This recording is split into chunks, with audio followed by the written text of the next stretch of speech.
In compassionate response to growing food insecurity and a significant need in the Medford community, the people of the First Baptist Church began stocking a free MicroPantry for our neighbors.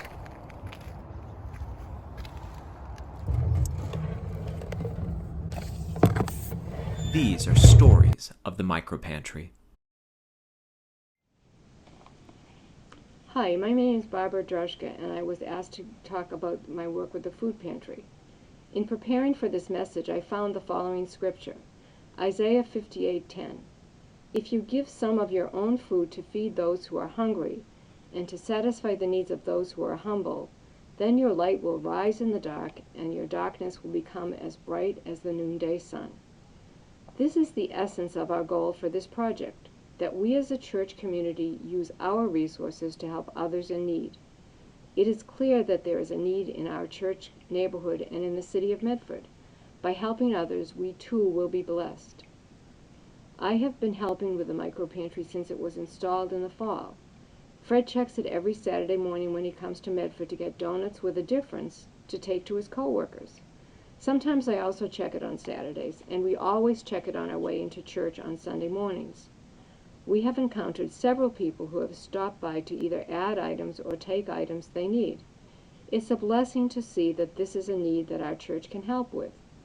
One visitor on a Sunday morning first asked me if I work at the church, to which I replied, no. Then he said that he recognized me from the flea markets and expressed appreciation for the MicroPantry. These little interactions that all the volunteers have had are heartwarming. Over the years, I have been involved with providing food at the church for a long time. In fact, my mother, Miriam Tarr, who I learned from, cooked many a church meal before me. As superintendent of the church school, I led the once-a-month Sunday morning opening exercises. We asked people to bring donations of non-perishable food items to be taken to the food pantry at the Unitarian Universalist Church. I was relieved that there were very few months that I forgot to bring something. When the church was asked about opening a food pantry in our building, I was not on the task force that studied it, but I was very interested in what the recommendation would be.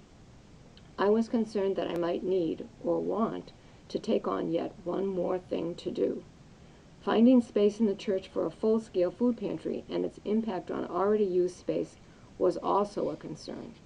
We have not yet come to a decision about that, but the installation of the MicroPantry last fall seemed to be a good step in that direction. When we were doing the dinners to go last summer, we asked people to drop off food donations that could be given to an existing food pantry. We were very fortunate that a parent of a child at Oakland Park Children's Center worked at City Hall in the office that supervises the MicroPantries. She was willing to pick up our donations on Thursdays. We applied for a grant from the Judson Association this summer. In past years, we have used the grant to help the Medford Family Life Education Center.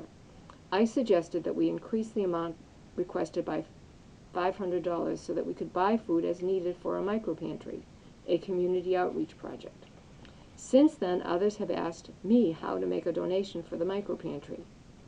With the grant money and some of our mission funds, we have purchased gift cards for several grocery stores that can be used to buy food.